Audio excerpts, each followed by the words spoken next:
আসসালামু আলাইকুম। আশা করি আপনারা সবাই ভালো আছেন। তো আগে আমি যেসব ভিডিও বানিয়েছিলাম তার মধ্যে আমার একটা বন্ধু কমেন্ট করেছিল যে কিভাবে জিরো থেকে হিরো হওয়া যায়। তো জিরো থেকে হিরো হওয়া যায় না, এটা অসম্ভব কিছু না। আশেপাশে খেয়াল করলে দেখবো যে আমাদের আশেপাশে অনেক মানুষই আছে যারা জিরো থেকে হিরো হয়েছে। মানে কিছু ছিল না, তারপরও আল্লাহ তাআলার রহমতে ও তাদের নিজস্ব চেষ্টায় তারা বেশ সফল বলা যায়। তো জিরো থেকে হিরো কিভাবে হওয়া যায় এই সম্বন্ধে কিছু আলোচনা করব। বলি ব্যবসা নিয়ে কিছু কথা বলি।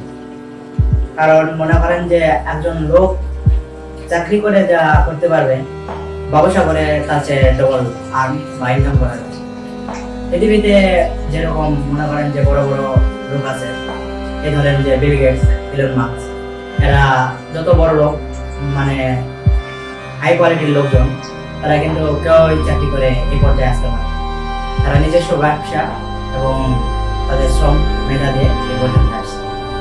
তো আমরা যেভাবে ব্যবসা শুরু করতে পারি, ধরেন যে একজন মুড়ি বিক্রেতা, যারা ঝালমুড়ি বিক্রি করে আর কি, তারা মনে করেন যে সারাদিনে যদি 300 প্লেট মুড়ি বিক্রি করে, ধরেন যে এক প্লেট 10 টাকা করে, সারাদিনে সে 300 প্লেট মুড়ি বিক্রি করে। একজন ঝালমুড়িওয়ালার কাছে কিন্তু সারাদিনে 300 প্লেট মুড়ি বিক্রি করা মানে ব্যাপার না।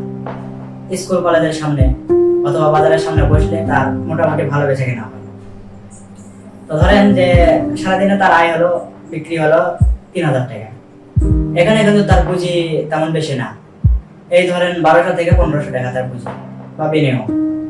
এখান থেকে সে সারাদিনে 3000 টাকা আয় করলো। এখানে যদি তার বিনিয়োগ আমরা বাদ দেই, তার দিনে মনে করেন যে 1500 টাকার মতো আয় থাকে। তাহলে মাসে কত তার আয় হচ্ছে এবং বছর শেষে কত আয় হচ্ছে হিসাব করে। একজন চাকরিজীবী কিন্তু এরকম তার আয় হয় না। আর দিনে যদি ধরা থাকে, দিনে যদি এরকম ইনকাম ধরা থাকে, সারা মাসে সেরকম ইনকাম হয়। কিন্তু একজন ব্যবসায়ী এসে যে 3000 টাকা একদিনে ইনকাম করছে, পরের দিনে যদি 3000 টাকা ইনকাম করবে, এখন তার বেশিও হতে পারে। তাহলে তার বছর শেষে ইনকাম কিরকম দাঁড়ায় আমরা কল্পনা করতে পারি। অন্যদিকে আমি গেছিলাম সেদিন ঢাকা বিশ্ববিদ্যালয়ের সামনে। ওখানে দেখলাম যে ওই বিশ্ববিদ্যালয়ে কিছু ছাত্রছাত্রীরা তাদের কলেজ গেটের সামনে ফুটকারের দোকান দিয়ে রাখছে, ফুটকার খুলে রাখছে। তো ওখানে দেখলাম বেশ ভিড়, তাদের বেচা কেনাও অনেক ভালো। তো তারা যদি এই মনে করেন যে বিজনেস মাইন্ডটা সেট করে নেয়, তারা যদি সেলস সম্পর্কে, মার্কেটিং সম্পর্কে ভালো বোঝে, অবশ্যই তারা স্টুডেন্ট, ইউনিভার্সিটি স্টুডেন্ট, তাদের জ্ঞান ভালো থাকবে এবং তারা বুঝবেও ভালো। তারা যদি বুঝতে পারে যে মার্কেটিং কিভাবে করতে হয়, সেলস কিভাবে করতে হয়, এই টেকনিকটা যদি তারা বুঝে যায়, তখন তারা মনে করেন যে একটা রেস্টুরেন্ট খুলে সেখানে বিজনেস করার কল্পনা করতে পারে বা বিজনেস করতে পারে। তারা বুঝবে যে একটা ব্যবসায়ী কি ধরনের আর্ন, সেই চিন্তা ভাবনা করে তারা চাকরি পিছনে শিখবে না, তারা ব্যবসার পিছনে শিখবে। মূল কথা হচ্ছে এখানে হিরো যারা হবে তারা আগে থেকেই চেষ্টা করবে। আর যারা ভাবে যে 1 লাখে লোক হয়ে যাবে, তারা মনে করেন যে